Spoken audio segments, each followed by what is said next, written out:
Welcome back, everybody, to another deep dive.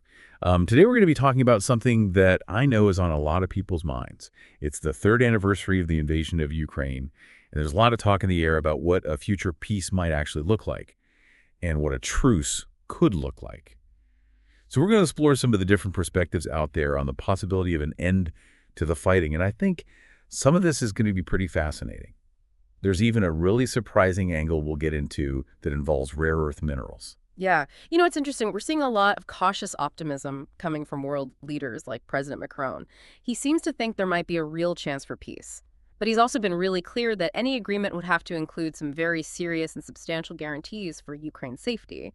So you've got this kind of, tension between this hope for peace and this very real awareness of the risks involved. Right. And Macron actually said he thinks a truce could be possible within the next few weeks. But he immediately followed that up by saying that there have to be, quote unquote, substantial guarantees for Ukraine's security. So what do you think that tells us about where things stand right now? Well, I think it shows that all sides are really serious about ending the fighting. But the big question is, how do you actually guarantee Ukraine's safety going forward? That's a huge hurdle to overcome. And we can't forget the historical context here. There have been other agreements in the past. The Minsk agreements come to mind. And those ultimately failed. Yeah, you're right. Those past failures are a pretty stark reminder that just because you sign a ceasefire on paper doesn't mean you actually get lasting peace. Yeah. So what are we even talking about when we say security guarantees? What would it actually take to make Ukraine feel secure enough to lay down its arms? I think that's the million-dollar question, right? It's a really complicated puzzle with a lot of different pieces. You've got the issue of military support from allies, which is a big question mark in itself.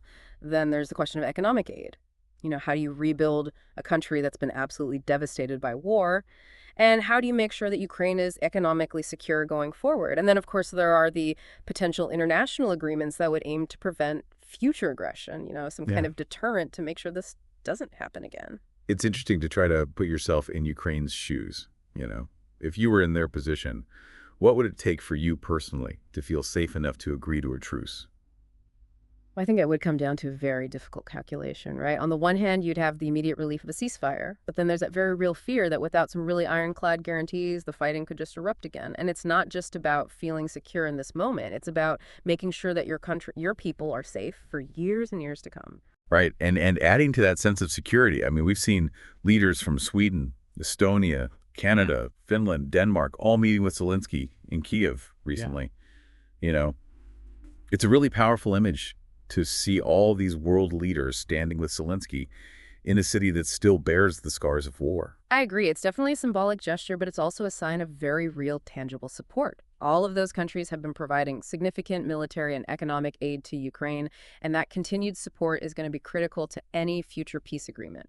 It's a message to both Ukraine and Russia that Ukraine is not alone in this, and that they have powerful allies who are willing to stand with them. Right. And this is where things get really interesting, because there's also this surprising economic angle that we need to talk about. It's a potential rare earth mineral deal between Ukraine and the U.S. Now, these minerals are super important for all sorts of high-tech industries, and it turns out that Ukraine has some pretty significant deposits of them. Yeah, this deal could be a total game changer. It could have a big impact on a lot of different levels. On the one hand, it's about economic recovery for Ukraine. Access to these minerals could give their economy a much-needed boost and help them rebuild. And for the U.S., it's about securing access to those critical resources and reducing their reliance on other sources. Right. So it's almost like a win-win. It could help Ukraine become more economically independent and at the same time strengthen its relationship with a really important ally. It makes you think about the strategic implications. Could this be a way to support Ukraine's long-term security without relying solely on traditional military aid? I think that's exactly right. It just highlights how incredibly complex these peace negotiations really are. You've got this immediate need for a ceasefire, then you've got these long-term security concerns, and then on top of all of that, you have these really complicated economic and geopolitical factors all mixed in. Yeah, it's like trying to play a game of multidimensional chess or something. But it seems like this rare earth deal could be one of those strategic moves that benefits both sides in the long run.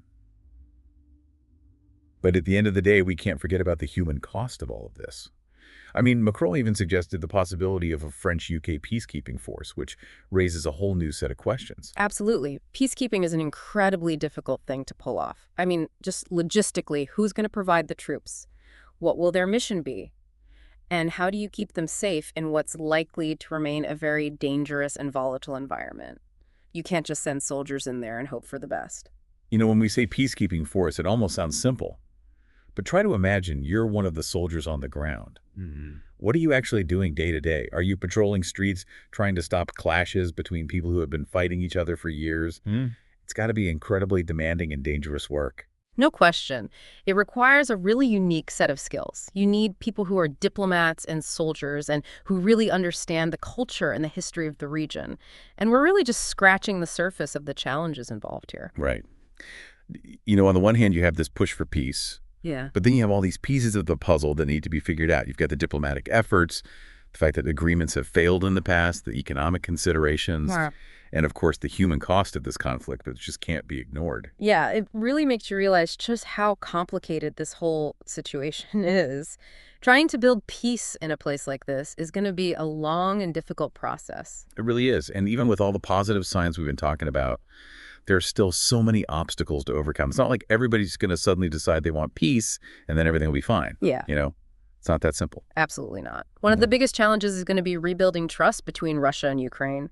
After years of conflict, broken promises, unimaginable suffering, there's very little trust left on either side. Yeah, it's like trying to rebuild a bridge that's been completely destroyed by an earthquake. You know, you have Yeah. to start with a solid foundation and rebuild it very carefully, brick by brick. I love that analogy. That's a perfect way to put it. And that foundation of trust can't just be based on empty words or vague promises. It's going to take real concrete actions to show that everyone is truly committed to peace. So what kind of actions are we talking about? What are those first steps, those tangible things that could actually start to repair the relationship between these two countries? We've already touched on the importance of security guarantees, but there are also things we call confidence-building measures. You know, things like prisoner exchanges, creating humanitarian corridors to get aid to the people who need it most. Maybe even some limited withdrawals of troops from particularly sensitive areas. Right. It's like you're kind of testing the waters a little bit. Yeah. You know, make sure things are at least moving in the right direction before you start taking bigger, riskier steps. Exactly. You have to start small and build momentum. Each time you have a successful confidence-building measure, it's like laying another brick in that foundation of trust. And of course, we can't forget about the role of international organizations in all of this. We know the UN is involved, but what about groups like NATO and the EU? How do they fit into this whole equation? That's a really good point. I mean, they've been very vocal in their support for Ukraine, Yeah. but how can they actually contribute to the peace process itself? And how can they help make sure that any agreement that's reached is actually enforced?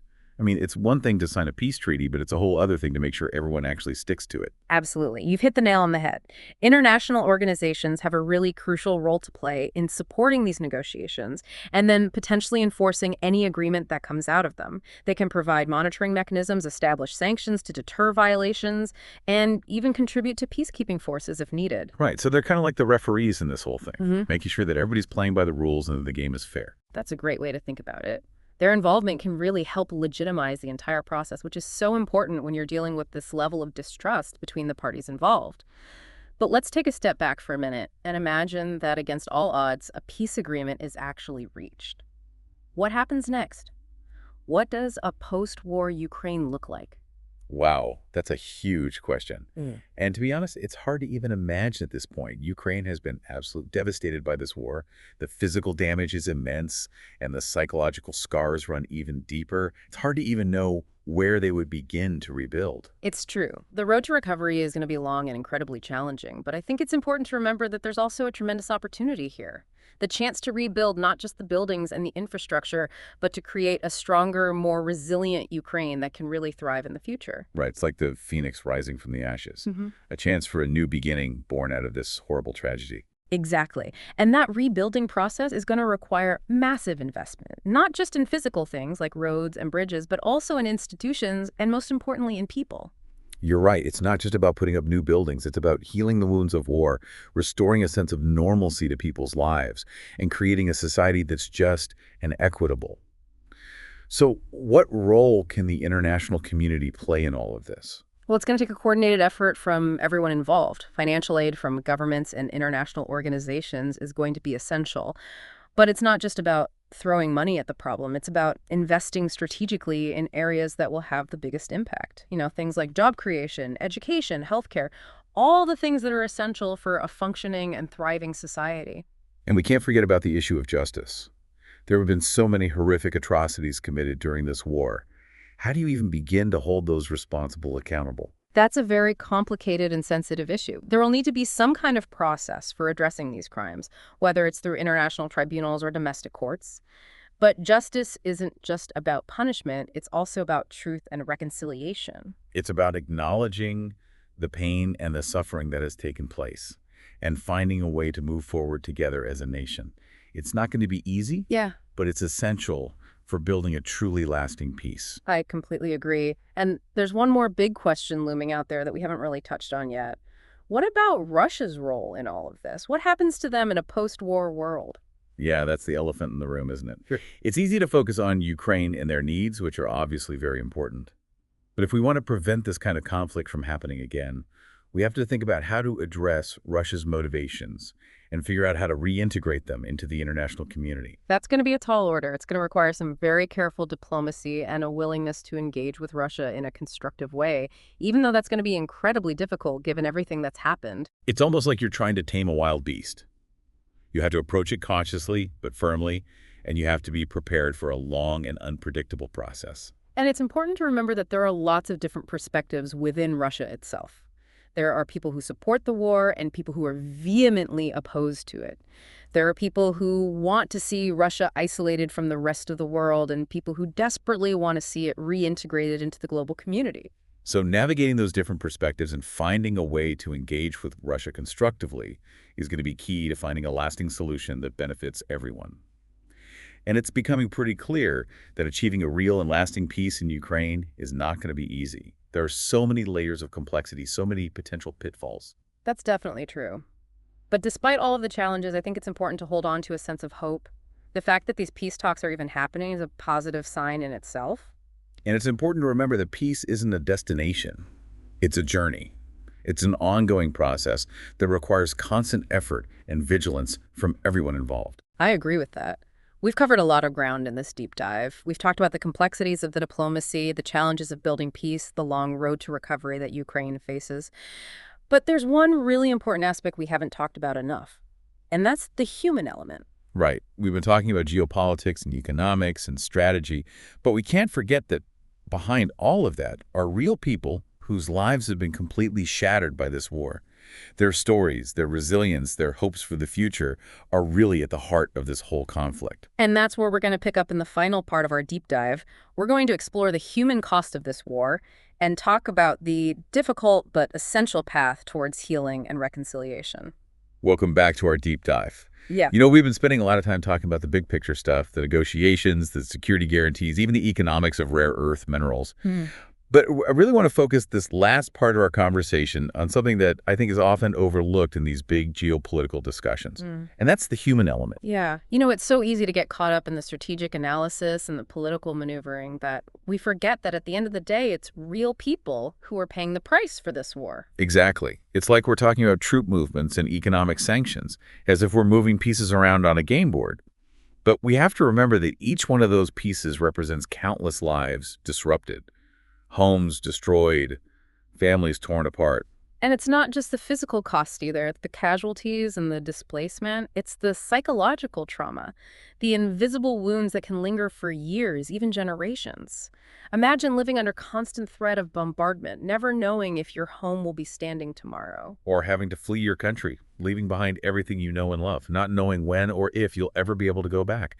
It's impossible to fully grasp the weight of that experience unless you've lived through it yourself. And then there's the grief. The loss of loved ones, friends, neighbors, to this senseless violence. These are the realities for millions of Ukrainians, and I think it's so important that their stories are heard. And it's not just about acknowledging their pain and suffering. It's also about recognizing their resilience, their strength, their determination to rebuild their lives, even in the face of unimaginable hardship. Even in the darkest of times, there are these glimmers of hope, Stories of incredible courage and compassion that remind us of the enduring human spirit. Absolutely. We've heard stories of Ukrainians risking their own lives to help their neighbors, volunteers working tirelessly to provide aid and support, often at great personal risk. These acts of kindness and solidarity are happening all over the world. People are stepping up to help those in need. And those are the stories that give me hope. They remind us that even in the midst of all this conflict, humanity can prevail. And they give us a reason to believe that healing and reconciliation are possible, even after all that's happened. Yeah, but healing takes time. It requires a multifaceted approach. You have to address the trauma, provide support systems, and create a space for dialogue and understanding. And of course, it requires justice, holding those responsible for atrocities accountable so that these kinds of horrors are never repeated. It's a long and complex process, but it's absolutely essential for building a lasting peace. Because true peace isn't just the absence of war. It's the presence of justice, equality, opportunity for all. And that's what we have to keep striving for, even when it feels impossible. I agree with you completely. As we wrap up this deep dive, I hope you come away with a sense of both the immense challenges and the incredible opportunities that lie ahead. The road to peace in Ukraine is long, and it's going to be difficult. But it's a journey worth taking. And it's a journey that requires all of us to engage, to listen, to learn, and to act in whatever ways we can. We've only scratched the surface here, but I hope this has made you curious and encouraged you to keep exploring this incredibly complex and important issue. Because at the end of the day, peace isn't something that's imposed from above. It's something that's built from the ground up, brick by brick, conversation by conversation, act of compassion by act of compassion. And it starts with each and every one of us. Thanks for joining us on this deep dive.